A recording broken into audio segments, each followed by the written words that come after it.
es que todos deben ingresar con sus apellidos y nombres completos, ¿ya? Por favor, porque hay una persona que de todas maneras va a entrar y va a estar mirando la sesión, ¿no? Y para dar fe de que han asistido realmente, se necesita que pongan sus apellidos y nombres completos para poder certificar que realmente están asistiendo, ¿ya? No es necesario el video, ¿no? Pero sí lo que se necesita es que esté sus apellidos y nombres para poder dar fe de que sí han venido, ¿no? Por ejemplo, ahí falta Ricardo. Ricardo Escobar debe ser, ¿no? Sí, profesor, buenas Ya. tardes. Buenas tardes. Pon ahí tu apellido primero, tu apellido y nombres completos para que se pueda verificar bien en la persona que está verificando la asistencia, pueda ver quiénes realmente ingresaron. Porque si solamente ve el nombre va a decir, ¿y quién es Ricardo, no? Ellos tienen una lista ahí, pero de todas maneras tienen que cotejar. Así que por favor póngale su apellido y nombre completo para que aparezca ahí en la lista de participantes realmente como son, ¿no? Por ejemplo, ahí está Tapia, Joel Fernando, muy bien. Está Morales Palacios, vamos a ir como pasando lista también. Morales Palacios, ya, muy bien. Después está Carolina Solano. Carolina Solano también está. Después Gómez Pechi Alexis. Gómez Pechi Alexis también.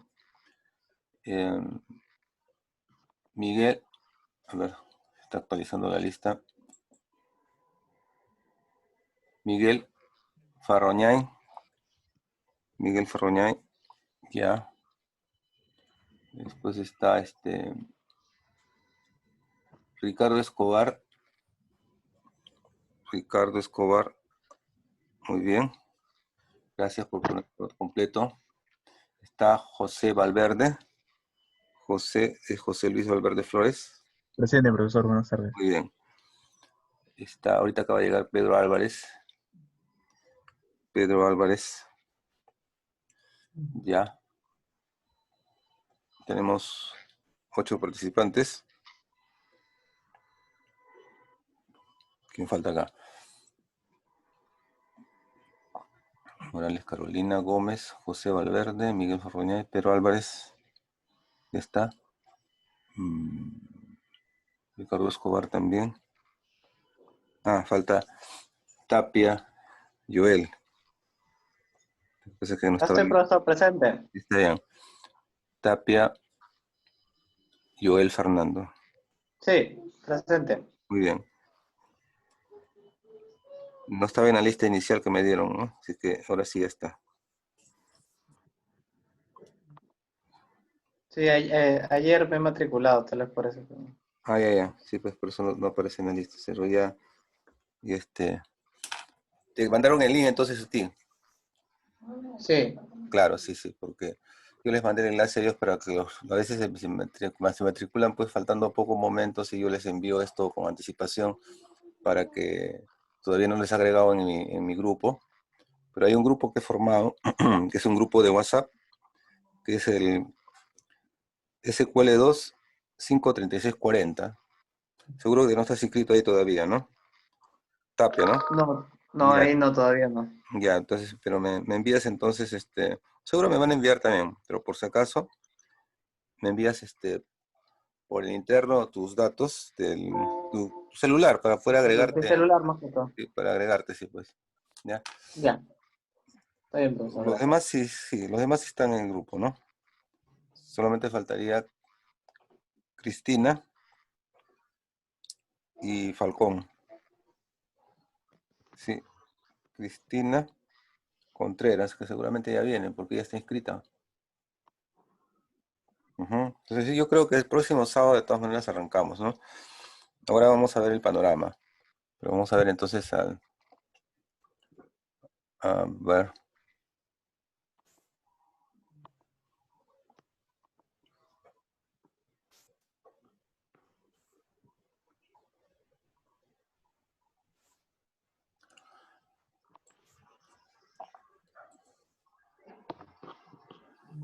Ya estamos en grabación, sí. Y estamos compartiendo pantalla, ¿no? Ya, entonces Sí. el tema que tenemos que ver es este, ¿no? A ver, ahí está Cristina Contreras, no le dije, faltaba alguien más. Cristina ya está presente. Cristina Contreras. Ya está, ahora sí. Ya, el curso de SQL Server comprende pues el segundo nivel, lo que le llamamos programación. Tenemos que entrar a la parte de lo que son los índices, ¿no? Inicialmente, ¿no? Los índices que sirven para poder ordenar de alguna manera los datos que están en las tablas. Por defecto están ordenados tal como llegan, ¿no? Pero hay formas de establecer procesos para que este orden sea ya manipulado de manera que las consultas sean un poco más rápidas. Cuando no están así, sí se hacen las consultas como hemos visto, pero suceden algunos problemas que ahora vamos a ver en el tema mismo, ¿no? Y para eso existen entonces los índices, que son herramientas que sirven para poder mejorar optimizar el trato de consultas y también lo que es el manejo de la data, el ingreso de datos también, actualización. Entonces, eso es un primer tema que vamos a desarrollar. Luego vamos a ver el caso de lo que son la parte de lo que es las transacciones y programación, es en la parte de lo que es la programación en sí, ya, pues, ¿no? De las transacciones que vienen a ser hechos que suceden por grupos, ¿no? Por lotes, así se le llama, y eso se puede controlar. Cuando se trabaja así, entonces hay que establecer un control de los errores, por lo generalmente, ¿no? Por la que poder saber qué sucede cuando sucede un error, y hay varios tipos de errores que tenemos que ver. Entonces, eso se va a ver en el caso de lo que son las transacciones, ¿no? Y luego, el cuerpo del curso, o sea, la parte más importante, se puede decir, o sea, la que ocupa más espacio, es el tema de procedimientos almacenados, porque es en sí lo que es la programación. O sea, un procedimiento almacenado que viene a ser, como su nombre lo indica, un conjunto de instrucciones, es un procedimiento que se guarda en el servidor, pues eso se llama almacenado, y se lo llama cuando uno lo requiere y lo necesita. ¿Y qué cosa va a haber guardado ahí? Una tarea que puede ser muy simple, como hacer una consulta, o puede ser una tarea muy compleja, como realizar algún tipo de trabajo con los datos, ¿no? Entonces, ahí es cuando entonces los procedimientos almacenados, aparte de servir para recuperar de una manera más rápida y más eficiente los datos, también va a servir para manipularlos, ¿no? Y trabajar con lo que se llama transacciones. O sea, el capítulo anterior aquí se conjuga y en realidad trabajan juntos los procedimientos almacenados y las transacciones para lograr, pues, la optimización de los procesos. Y estos objetos que se van creando en el servidor van a servir no para nosotros, por si acaso, ¿eh? Van a servir para que nosotros podamos satisfacer los requerimientos de los usuarios. ¿Pero qué usuarios? El usuario final, el que pide algo, no precisamente, ¿ah? El usuario final, el que pide una consulta, el que pide realizar un proceso, que puede ser un vendedor, un gerente de ventas, un administrador, alguna persona que esté vinculada pues a la organización y que necesita pues trabajar con los datos, ese es el usuario final. Nosotros no trabajamos directamente para él, trabajamos para el programador. Porque lo que pasa es que el usuario final, cuando él quiere algo, no va a venir pues al servidor a usar nuestros procedimientos almacenados. Mira, aquí tengo un procedimiento almacenado que te puede ayudar para facturar. Se lo traemos al servidor, al empleado de contabilidad, mira, ve, para que factures haces esto, ¿no? O al vendedor. ¿Y cómo va a ser pues el empleado para poder utilizar un procedimiento almacenado en el servidor si él no sabe ni qué cosa bien es ese servidor? Peor aún, no sabe cómo manejar lo que es un procedimiento almacenado, no sabe qué son parámetros, no sabe qué son una serie de elementos que se tiene que saber en el lado del servidor. Entonces no podría usarlo, pues. Entonces, ¿para quién le hago el procedimiento almacenado? Lo hago para la persona que le va a presentar a ese usuario final una aplicación o lo que se llama una IGU, una interfase gráfica de usuario, para que el usuario final simplemente entre a la aplicación en su terminal. Ahí hay pues unas ventanitas llamadas formularios, y ahí pues hará clic en algún lado, escribirá algo y le aparecerá lo que él necesita sin tener que programar nada. Pero esa aplicación tiene que hacerlo un programador. Y ese programador va a tener que conversar con el servidor a través de la aplicación, a través de sentencias SQL también. O sea, quiere decir que los lenguajes de programación que se conectan con el servidor también deben reconocer o deben incorporar en su sintaxis el lenguaje SQL que nosotros conocemos en el servidor. Por supuesto que sí. Los lenguajes de programación actuales, por no decir todos incorporan en su sintaxis lenguaje SQL para poder conversar pues con un servidor y poder decirle me quiero conectar contigo, quiero que hagas esto, yo le digo, ¿sabes qué? Yo tengo una herramienta que te puede ayudar. ¿Y cómo se llama? Es un store procedure que tiene los siguientes parámetros y toda esa conversación se va a hacer, pero con lenguaje SQL, por supuesto, ¿no? Eso tenemos que manejar. Si ya habían visto el lenguaje SQL en el primer curso para hacer consultas, sobre todo, habían visto pues la magnitud del lenguaje, ¿no? Que les decía yo, no es solamente para hacer consultas, a veces se confunde un poco la traducción del SQL. Hablando de SQL, no del producto, ¿ah? SQL Server es el software. SQL es el lenguaje con que trabaja el servidor, el Structure Query Language. Entonces, al traducir literalmente estas palabritas, a veces se confunden, ¿no? Structure Query Language. Si lo traducen, ¿qué significa? Lenguaje de programación estructurada. SQL Structure Query Language. Es el lenguaje de consultas estructurado. Lenguaje de consultas. Entonces se confunden con el query, con consultas. Dicen, es para hacer consultas, para hacer CLQ, por eso es el SQL. Pues es cierto hasta cierto nivel. Sirve para hacer consultas, sí, pero no solo para eso, pues. No es para hacer queries nada más. Query significa consulta.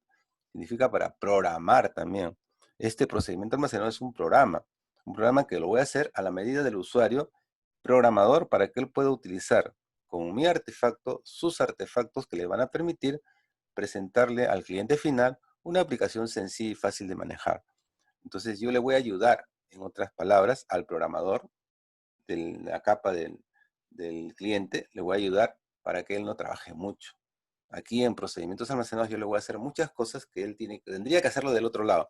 Yo lo hago acá, de manera que ya empaquetado se le entrego, mira, tienes este regalito que te estoy dando y con esto vas a menorar tu trabajo pues espectacularmente. Solamente dale los datos que necesita, hace esto u otro que tiene que saber, algunos procesos, y te va a devolver lo que tú quieres.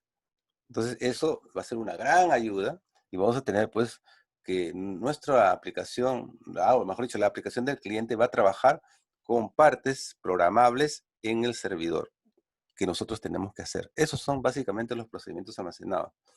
Lo que pasa es que cuando lo vemos acá en el servidor, lo probamos en el servidor porque tenemos que probar que funcione, a veces nos enmarcamos en ese universo del servidor, ¿no? Y nos olvidamos de que realmente no va a servir para que nosotros trabajemos ahí, sino va a ser para que lo trabaje un programador. O sea, estamos haciéndole artefactos a un programador para que él termine de hacer sus tareas, ¿no? Facilitándose sus trabajos, ¿no? De manera que las aplicaciones salen más simples, más flexibles, menos pesadas, ¿no? Ya que en la aplicación cliente el programa va a ser más corto, la parte pesada la vamos a tener nosotros con los procedimientos almacenados posiblemente, ¿no? Pero eso sí, él tiene que saber comunicarse y trabajar con los objetos que tenemos en el servidor. Eso ya es el otro lado, ¿no? El lado del cliente, la programación cliente. Nosotros no nos vamos a meter en eso, vamos a darle eso sí las facilidades para que él pueda trabajar de una manera adecuada, ¿no?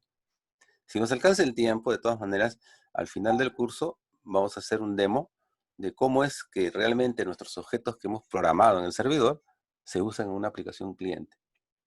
Cómo es que realmente se puede visualizar ya en la práctica, pues, ¿no? Porque no van a decir, ya tengo mi procedimiento almacenado, ¿y ahora cómo hago para que funcione o para que lo usen? Pues voy a traer a los clientes y decirles, vengan acá a mi servidor y aquí está el procedimiento almacenado que les va a servir.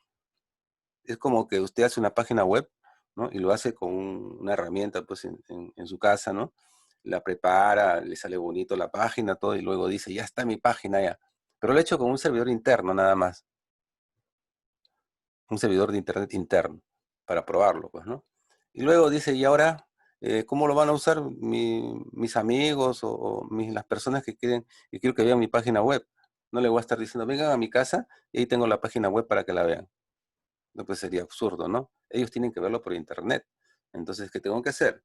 Todo lo que he programado acá en local, lo tengo que subir a un servidor de internet. Tengo que tener un host, ¿no? Que me permita hacer eso, ¿no? Inclusive también se puede hacer con SQL Server, pero ya ese es otro nivel, ¿no? Hay que programar un servidor web que permita hospedar nuestras bases de datos en SQL Server, y eso es otra cosa, ¿no? Pero también es trabajar en otros niveles, ¿no? O sea, estamos hablando de una capa ya de Internet. Lo que vamos a hacer nosotros es trabajar acá, en el servidor, y eso se puede usar ya sea a nivel de red local o ya sea también a nivel de una red de Internet, ¿no? Eso ya lo hacen los que hagan esas aplicaciones, ¿no? Nosotros vamos a hacer las cosas aquí en el servidor para que se puedan usar luego y las tenemos que probar acá, eso sí. Acá tienen que funcionar bien para que luego puedan funcionar en la aplicación cliente. El otro capítulo que también es interesante es el de triggers o desencadenantes, así se le llama, ¿no? Lo que pasa es que los triggers también se conocen como un tipo de procedimiento almacenado, ¿no? Algunos le dicen así, el trigger es un procedimiento almacenado también. Porque si lo traducen, les explico qué cosa es un procedimiento almacenado. Un procedimiento almacenado es un conjunto de instrucciones que se almacenan en el servidor para que cumpla una tarea. Hasta ahí se entiende, ¿no? ¿Y qué es un trigger? Un trigger también es un conjunto de procesos que se graban en el servidor para que cumplan una tarea. Oiga, es lo mismo. Bueno, lo que pasa es que faltó algo. ¿Cómo se los llama? ¿Cómo se los invoca? La forma que se los invoca como procedimiento almacenado es una. Hay que establecer un protocolo para poder usar un procedimiento almacenado desde la aplicación cliente. No es así nada más. No, hay que establecer, por ejemplo, cuál es el objeto command que se va a conectar con mi objeto procedimiento almacenado. Y si mi procedimiento almacenado tiene parámetros de entrada o de salida, al objeto command del lado del cliente tengo que establecerle también en sus propiedades parámetros que están vinculados y casan exactamente con los parámetros que están en el servidor. Y una vez que están empatados, cuando ya están comunicados, recién se puede usar. Es todo un proceso, como dice, un protocolo que cumplir. Pero bueno, ayuda bastante. Es decir, para que usted use un procedimiento almacenado, tiene que llamarlo, tiene que decirle, oye, procedimiento almacenado, ¿cómo te llamas? Te doy su nombre, toma estos parámetros y trabaja. Claro, y ya lo vamos a ver cómo se hace, ¿no? Pero ese es, digamos, el protocolo que hay que seguir. En cambio, con los triggers, ¿qué sucede? Los triggers también son programas que están guardados para ejecutarse. La diferencia está en cómo se los llama. Cuando es trigger, o desencadenante, como así le dicen también, no tienes que llamarlo. Porque casualmente el trigger, no sé si alguien sabe un poco de inglés, trigger significa gatillo del revólver, ¿no? O sea, sirve para disparar. Casualmente el trigger se dispara solito. ¿Se dispara cuándo? Cuando se lo programa para 3 acciones de mantenimiento de datos de una tabla. ¿Cuáles son las 3 acciones de mantenimiento de una tabla? ¿Se acuerdan? Las acciones de mantenimiento de una tabla, ¿cuáles son? Insertar, Insertar, ¿qué más? eliminar, Eliminar y actualizar. cambiar datos, actualizar Actualizar. datos. Update, ¿no es cierto? Update, sí. Entonces, los triggers se programan para esas acciones casualmente. Y como se programan para esas acciones, cuando suceda la acción, cuando se trata de ingresar un registro en una tabla, en ese momento se dispara el trigger solito. No tienes que decirle ejecútate, nada. Solito se dispara. O sea, son bastante automáticos, ¿no? No tienes ni siquiera que llamarlos.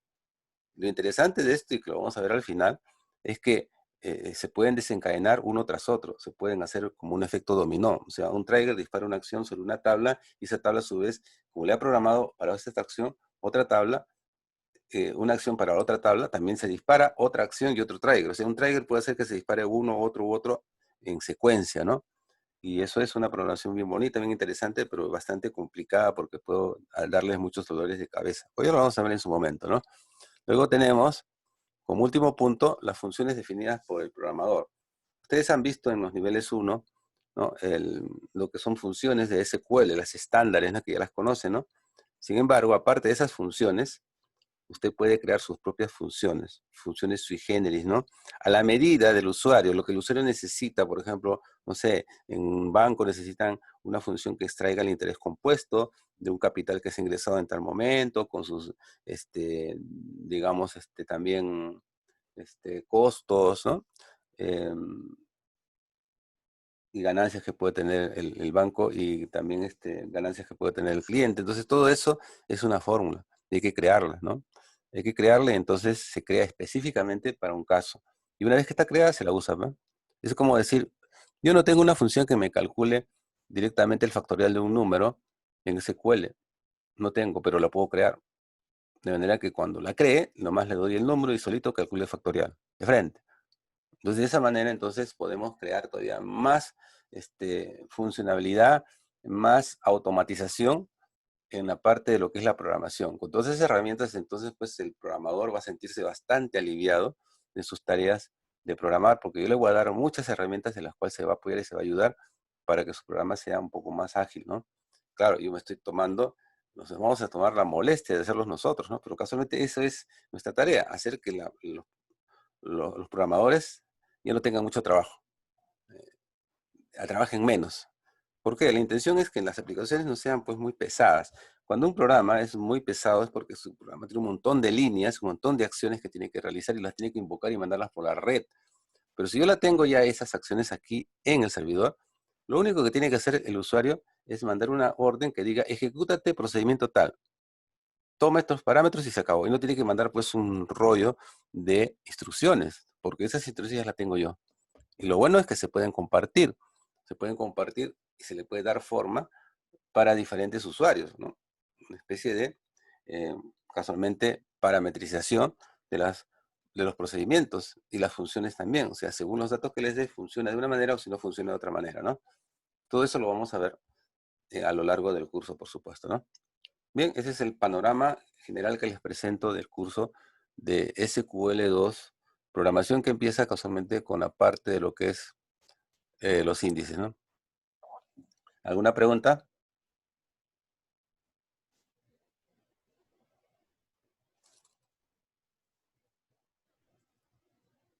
A ver, quisiera saber si todos están.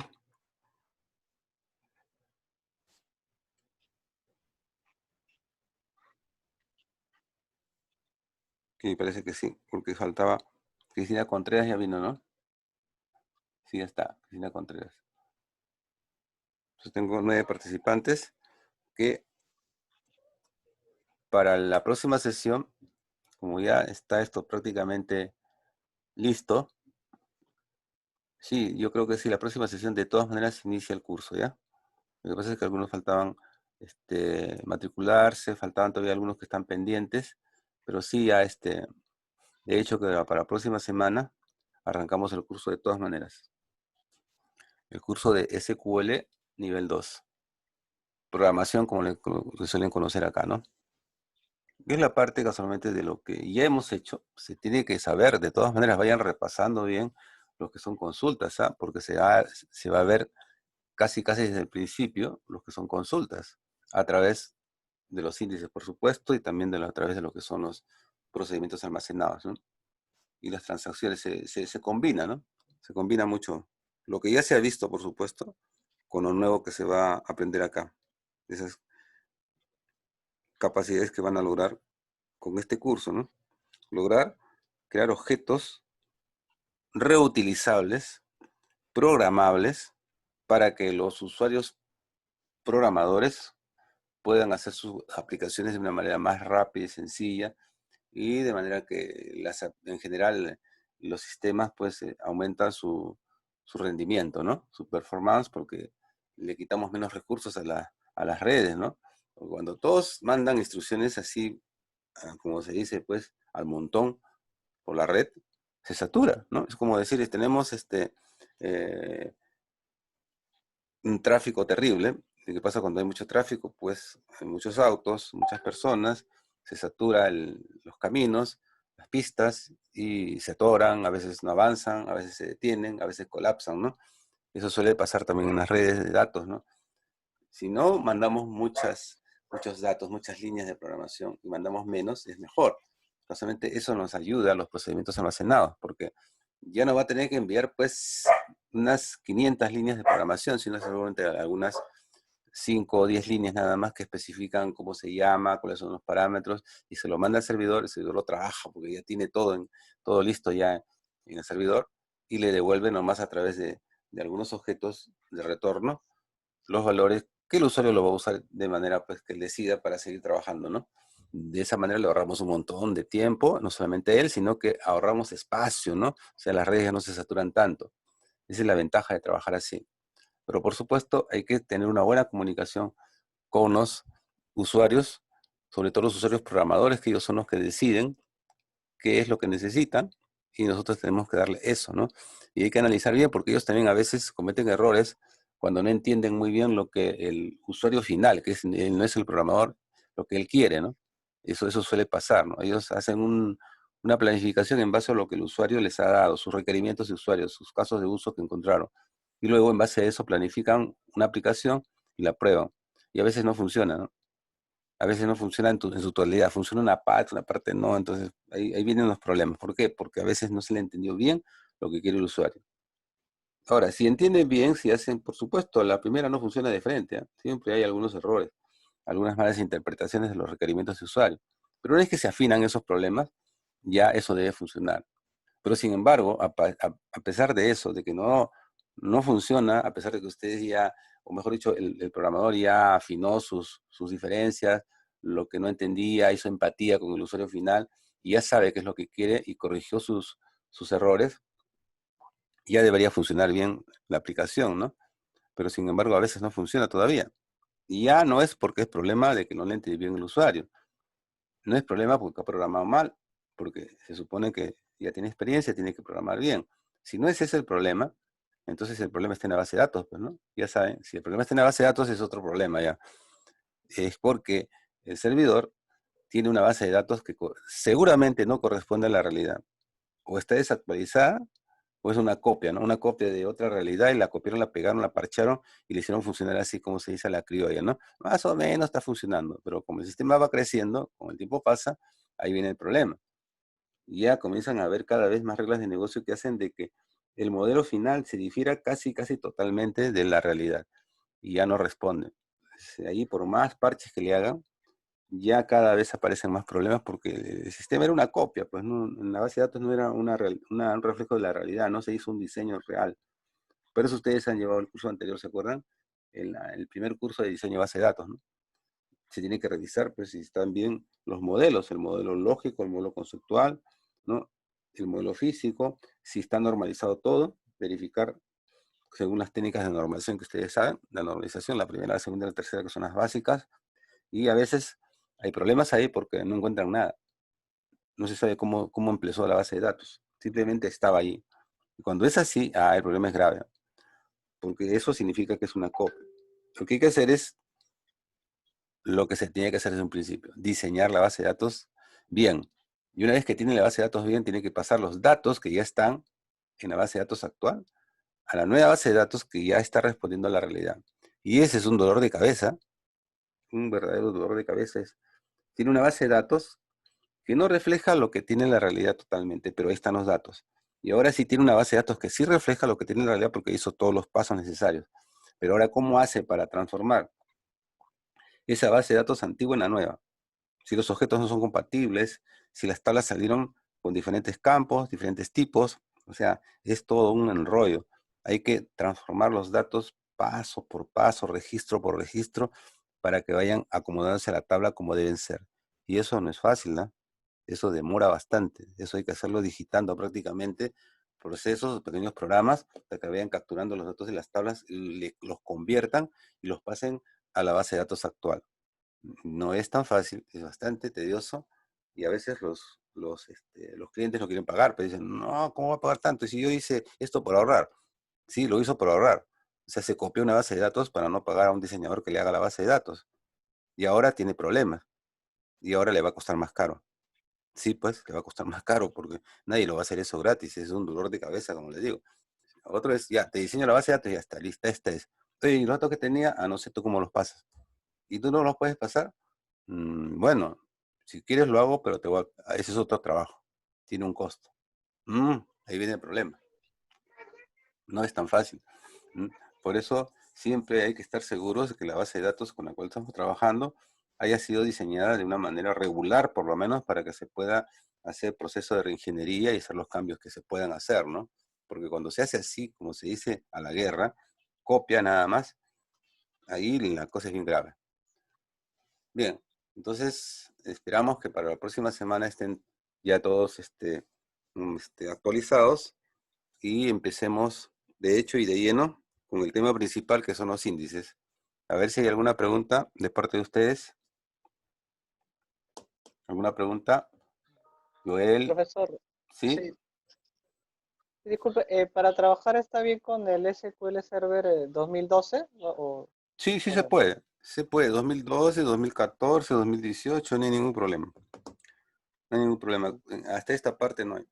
En el siguiente curso, que es el nivel 3 de administración, ahí sí hay problemas, hay que estar seguros de qué versión se está usando, porque depende de la versión que se use, a veces algunas herramientas no están disponibles.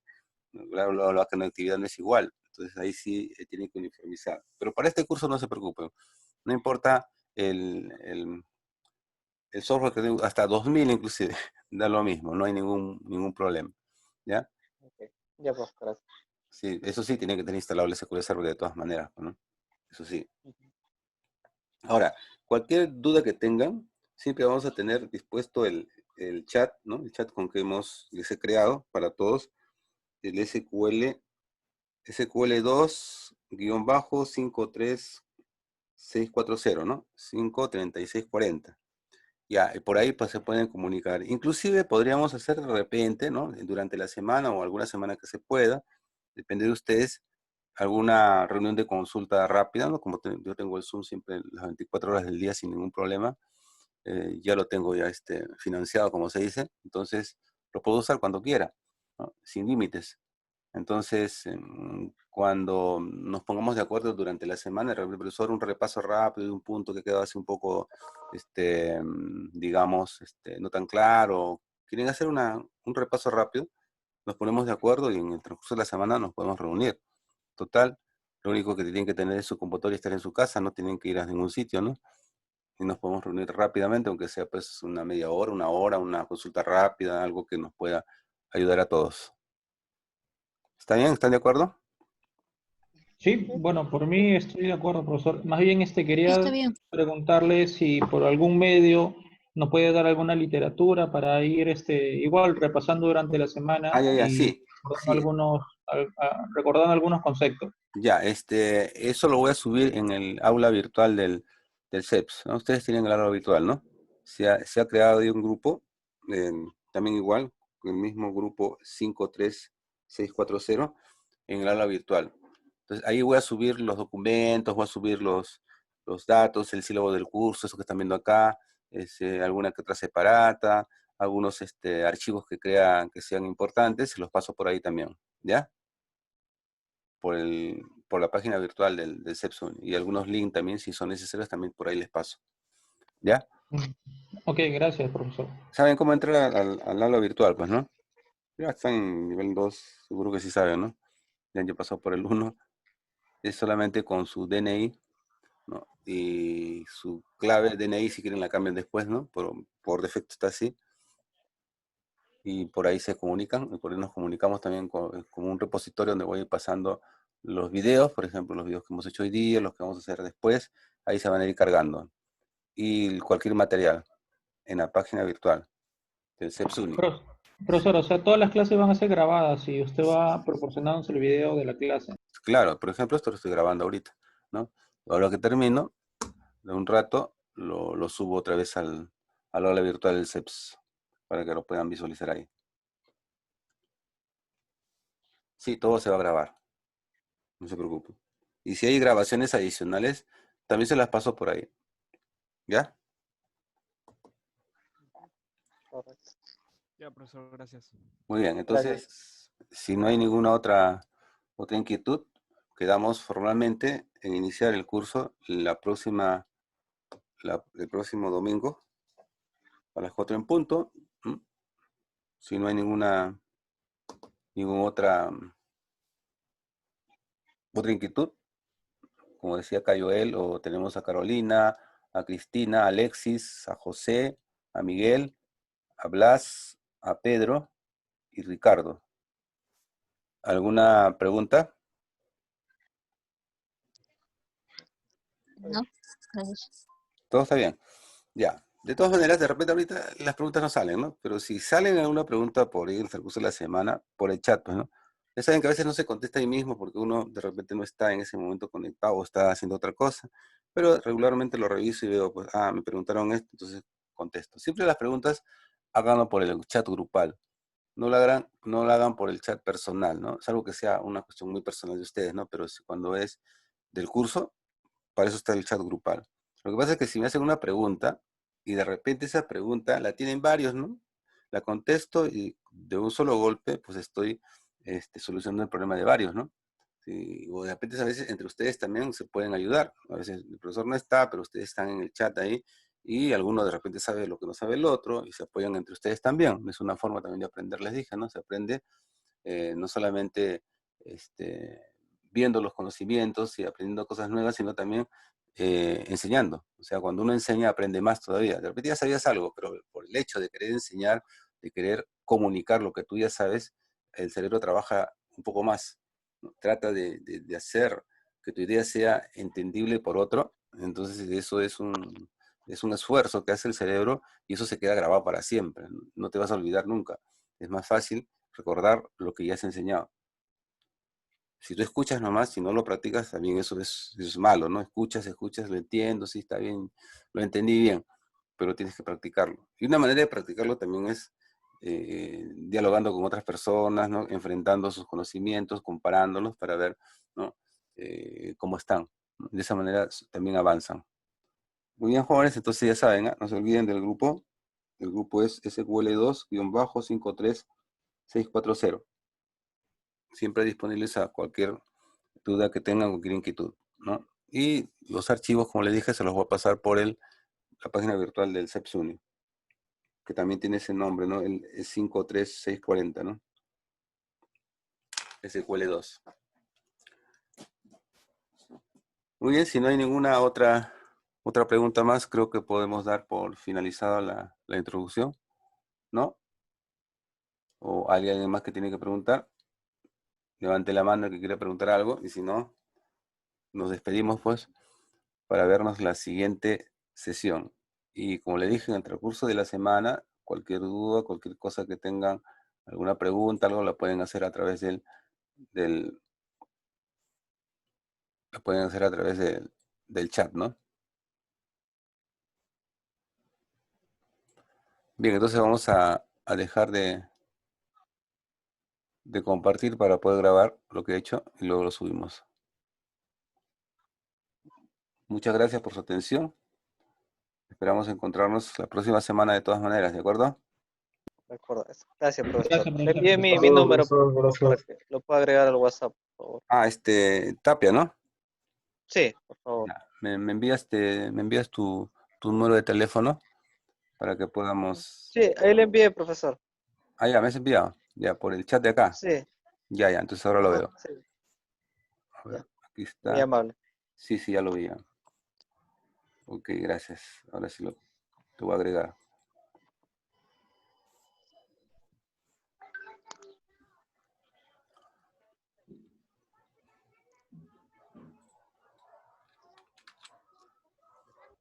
Hasta luego. Nos estamos viendo la próxima semana.